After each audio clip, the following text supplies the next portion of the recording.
దీప, కార్తీక్, జోష్న మాటలు విని గుండె పగిలే నిజాన్ని తెలుసుకున్న శ్రీధర్ షాక్లో కాంచన. మరిదంతా ఎలా జరిగిపోతుందో, అసలు ఏం జరిగింది అని తెలుసుకోవాలనుకుంటే వీడియోని చివరి వరకు మిస్ కాకుండా చూసేయండి. వంట చేస్తూ ఇప్పుడు ఈ వీడియోనైతే మీకు వివరించబోతున్నాను. స్కిప్ చేయకుండా చివరి వరకు చూడండి. అప్పుడే ఏం జరిగిందన్నది మీకైతే తెలుస్తుంది.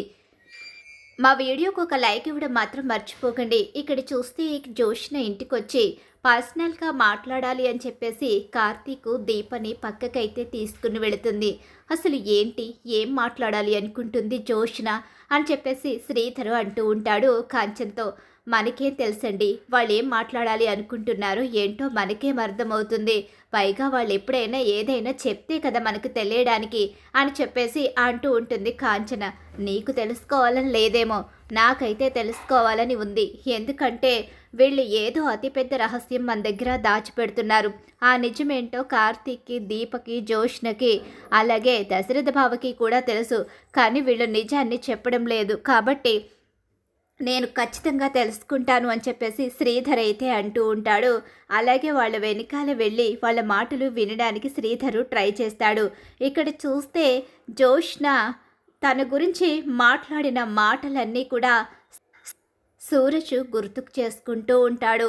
అలా సూరజ్ తన వైపు మాట్లాడిన జోష్నలో మార్పు వచ్చిందన్న విషయం అయితే అర్థం చేసుకుంటాడు. కానీ అంత వెంటనే సూరజ్ బయట పడకూడదు. జోష్నలో మరింత మార్పు రావాలి.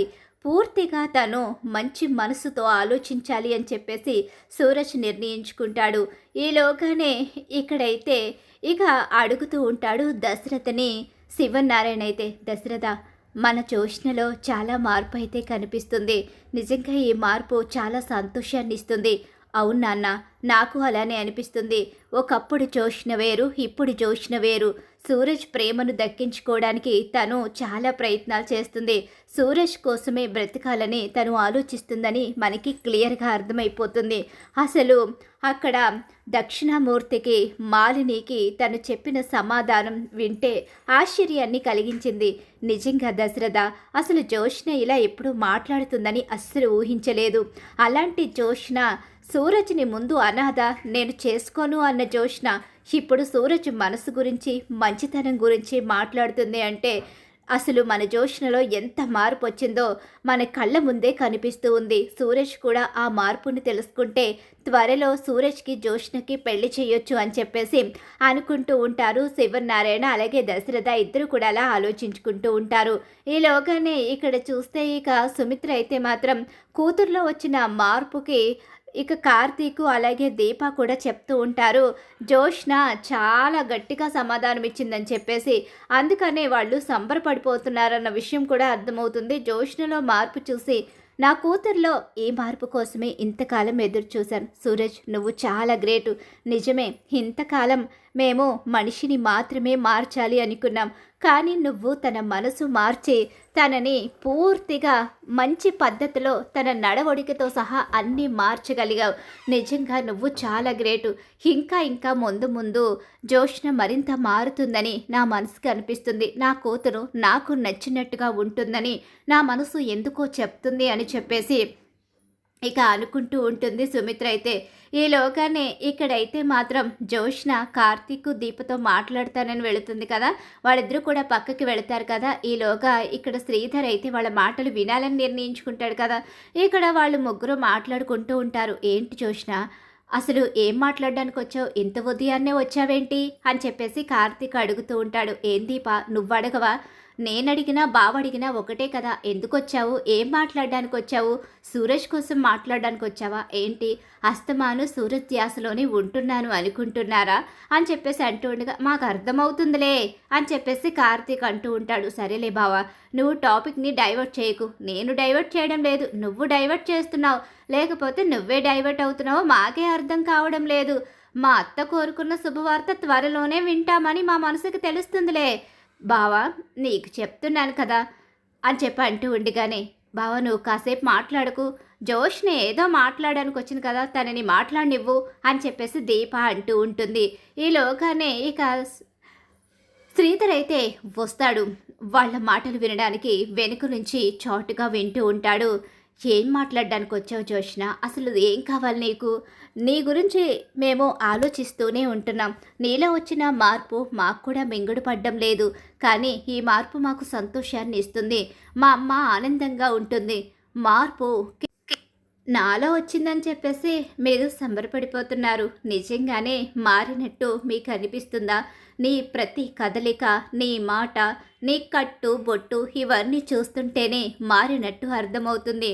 పెంచిన వాళ్ళ ప్రేమని అర్థం చేసుకున్నావు. వాళ్ళ కోసం బ్రతకాలని కోరుకుంటున్నావు. ప్రేమించిన వాడి ప్రేమని కూడా అర్థం చేసుకున్నావు. ఇక ప్రేమించిన వాడి కోసం ఏదైనా చేయాలని సిద్ధపడుతున్నావు. ఇంతకు మించిన మార్పు ఏముంటుంది? ఇంకొకటి కూడా ఉంది కదా, అందులో మారితేనే కదా నేను పూర్తిగా మంచి మనిషిగా మారినట్టు లెక్క. సూరజ్ చెప్పినట్టుగా నేను మారాలి అంటే ముఖ్యమైన విషయంలో నా స్వార్థాన్ని వదిలేయాలి. అప్పుడే నేను మారినట్టు. ఏం మాట్లాడుతున్నావు జోష్న? అవును, దీప ఆ ఇంటి అసలు వారసురాలు. దశరథ సుమిత్రల సొంత కూతురు. నేను దాసు కూతుర్ని అని చెప్పేసి జోష్న అనేసరికి ఒక్కసారి ఆ మాటలు వినేస్తాడు శ్రీధర్. అయితే షాక్ అయిపోయి ఉండిపోతాడు. ఏంటి? దీప దీప నా మేనకోడలా? జోష్న జోష్న దాసు కూతురా అని చెప్పి ఆశ్చర్యంగా చూస్తూ ఉండిపోతాడు. ఇప్పుడు అదంతా ఎందుకు? ఇక్కడెవరైనా వింటే మళ్ళీ లేనిపోని తలనొప్పులు వస్తాయి. లేదు బావా, నన్ను మాట్లాడనివ్వు. దీపను ఆ ఇంటి వారసురాలుగా తీసుకుని వెళ్ళి మా గ్రాని చేసిన తప్పుని బయట పెట్టాలి అనుకుంటున్నాను. అప్పుడే కదా నేను పూర్తిగా మారాను అని అందరికన్నా ముఖ్యంగా మీరు నమ్మగలిగేది. మీరు నమ్మాలి. మీలో నా మీద నమ్మకం కుదరాలి అంటే నేను నా స్వార్థాన్ని వదిలేసుకొని ఆ ఇంటి అసలు వారసురాలు గురించి మా అమ్మకి నాన్నకి తెలిసేలా చేయాలి. కాదు కాదు, దీప వాళ్ళ అమ్మ నాన్నలకు తెలిసేలా చేయాలి. ఇన్నాళ్ళు ఇక అజ్ఞాతంలో ఉండిపోయిన దీప ఇప్పుడైనా కన్నవాళ్లను చేరుకోవాలి. వాళ్ళ ప్రేమను ఎంతో పొందాను. ఇక వాళ్ళ ప్రేమ నాకు దక్కకపోయినా జీవితాంతం మా జ్ఞాపకాలతో బ్రతికేస్తాను. కానీ దీప మాత్రం పుట్టిన వెంటనే మా గ్రాని కారణంగా దూరమైంది. గ్రాని స్వార్థంతో నన్ను ఈ ఇంటికి తీసుకొచ్చి దీపను దూరం చేసింది.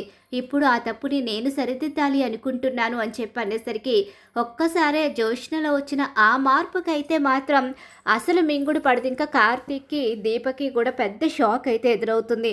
అదంతా ఇప్పుడేమీ వద్దు, ఆలోచిద్దాం ఎప్పుడు నిజం బయట పెట్టాలో. తొందరపడి నిజం బయట పెడితే ఆ తర్వాత పరిణామాలు ఎలా ఉంటాయో కూడా తెలియదు. పరిణామాలేంటి, ఇందులో పరిస్థితులేంటి? ఇప్పుడే నిజం బయట పెట్టాలి. లేదు, తొందరపడకు జోష్న. నిజం బయట పెట్టే సమయం వచ్చినప్పుడు మనం ఎవరం చెప్పినా చెప్పకపోయినా ఆ నిజం దానంతటదే బయటకు వస్తుంది అని చెప్పేసి కార్తీకు దీప చెప్తూ ఉంటారు. ఈలోగానే ఈ మాటలన్నీ వినేసిన శ్రీధర్ అయితే అసలు రహస్యం అయితే తెలుసుకుంటాడు. ఇక పారిజాతం చేసిన కుట్ర, జోష్న ఆలోచన, అలాగే దీపా కార్తీకు ఆ ఇంటి వాళ్ళన్న విషయం తెలిసేసరికి ఒక్కసారే షాక్ అయిపోతాడు శ్రీధర్. కాంచన కాంచన, చాలా పెద్ద అన్యాయం జరిగిపోయింది. ఏంటండి, ఏంటా అన్యాయం? అసలు ఈ ఇంట్లో ఉంటుంది ఎవరనుకుంటున్నావు? నువ్వు మీ అన్నయ్యకి ఇచ్చిన మాటని అస్సలు తప్పలేదు. ఏం మాట్లాడుతున్నారు? అవును, నువ్వే మాట ఇచ్చావు. నువ్వు నీ మేనకోడల్ని నీ కోడల్ని చేసుకుంటాను అన్నావు. నువ్వన్నదే జరిగింది. ఏంటండి, నా మేనకోడలు నా కోడలు ఎలా అయ్యింది అని చెప్పి అంటూ ఉండగానే, అదే దీప ఎవరనుకుంటున్నావు? నీ మేనకోడలు, దశరథ బావ సుమిత్ర చెల్లమ్మ కన్న కూతురు అని చెప్పనేసరికి ఒక్కసారి కాంచన షాక్ అయిపోతుంది. మీరేం మాట్లాడుతున్నారో నాకు అర్థం కావడం లేదు. ఇప్పుడే వాళ్ళు మాట్లాడుకున్న మాటలన్నీ విన్నాను. జోష్న దాసు కూతురంట. పుట్టగానే మీ పిన్ని పారిజాతం తన స్వార్థం కోసం జోష్నని ఇటు మార్చి దీపని బస్టాండ్లో వదిలేయించింది. అసలు విషయం ఏంటంటే చంపేమంది. కానీ ఇక ఆ సైదులుగాడు బస్టాండ్లో వదిలేశాడు అన్న నిజాన్ని మొత్తం కూడా బయట పెట్టేసరికి కాంచన షాక్ అయిపోతుంది. ఈ నిజాలన్నీ మన కార్తీక్కి, అలాగే దీపకి, అలాగే నాకు తెలిసి దశరథ బావకి కూడా తెలిసే ఉంటుంది. ఇప్పుడు వాళ్ళు ఇదే మాట్లాడుకుంటున్నారు అని చెప్పనేసరికి ఒక్కసారే నిర్ఘాంతురాలైపోయి ఉండిపోతుంది కాంచన. అయితే మాత్రం తన మేనకోడలే తన ఇంటి కోడలుగా వచ్చిందని తన అన్నయ్యకి ఇచ్చిన మాట తప్పలేదు. కానీ తన మేనకోడలికి పారిజాతం ఎంత ఎంత అన్యాయం చేసిందో తెలుసుకునేసరికి ఇక ఒక్కసారే షాక్ అయిపోయి నిర్ఘాంతురాలైపోయి ఉండిపోతుంది. ఇక కాంచన అయితే అలా శ్రీధర్ ద్వారాగా దీప విషయం అయితే బయటపడిపోబోతుంది. ఇక దీప గురించి ఇంట్లో వాళ్ళు తెలుసుకోవాలి, దీపే అసలు వారసురాలన్న విషయం బయటపడాలని మీరు కోరుకుంటున్నారా? అయితే వీడియోని తప్పకుండా లైక్ అయితే చేసేయండి. మా వీడియో కనుక మీకు నచ్చినట్లయితే పక్కనే ఉన్న హై బటన్ మీద క్లిక్ చేయండి.